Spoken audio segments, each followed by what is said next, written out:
সবাইকে শুভেচ্ছা জানিয়ে আজকের ক্লাস শুরু করছি। আজকে আমরা শিখব জ্যোতি বা বিরাম চিহ্নের বিরতিপ্রাস। জ্যোতি এবং বিরাম চিহ্ন একই জিনিস। এই চিহ্নগুলো কেন ব্যবহার করা হয়? এই চিহ্নগুলো ব্যবহার করার কারণ আমাদের বাক্যের অর্থ সুস্পষ্টভাবে ব্যাখ্যা করার জন্য। বাক্যের মাঝে মাঝে কিছু কিছু জায়গায় বিরতি দিতে হয়। বিরতি দেওয়ার ফলে যেটা হয়, বাক্যের অর্থ সুস্পষ্ট হয়। এখানে আমরা যদি বিরতিকালটা একটু বেশি করে ফেলি তাহলে বাক্যটি শুনতে একটু খারাপ লাগে, আর বিরতি যদি নাই দিই তাহলে হয়তো আমাদের বাক্যের অর্থ সুস্পষ্ট হয় না।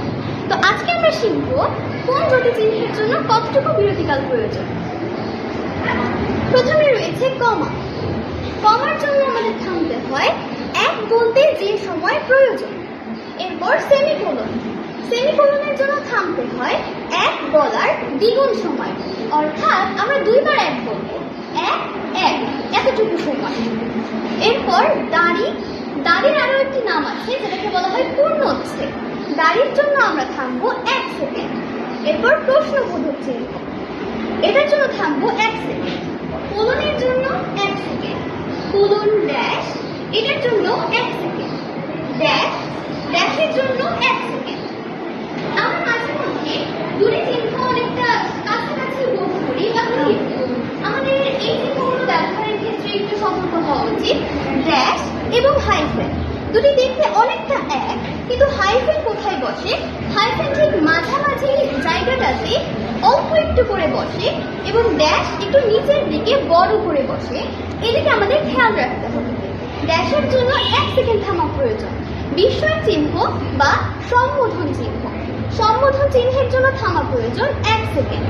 হাইফেনের জন্য থামার প্রয়োজন নেই। কেমন? আর একটি উদাহরণ দিলে হয়তো আরো পরিষ্কার হবে।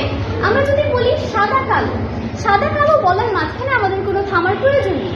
আমরা যদি লিখি সাদা, এরপর হাইফেন চিহ্ন দিয়ে কালো, মাঝে আমাদের থামার প্রয়োজন নেই, আমরা বলবো সাদা কালো। এরপর ইলেক বা লোক চিহ্ন, এটি আমাদের সাধারণত ব্যবহার করা হয়। এটি আগে অনেক ব্যবহার করা হতো, কিন্তু এখন এই চিহ্নটি অনেকটা প্রায় বিলুপ্ত হয়ে গিয়েছে। এটি হচ্ছে লুপ্ত চিহ্ন, এটাকে বলা হয়। আমরা একটি শব্দকে ছোট করে লেখার জন্য আমরা এটা ব্যবহার করে থাকি। এরপর এক উদ্ধৃতি চিহ্ন, এটির জন্য থামতে হয় 1 সেকেন্ড।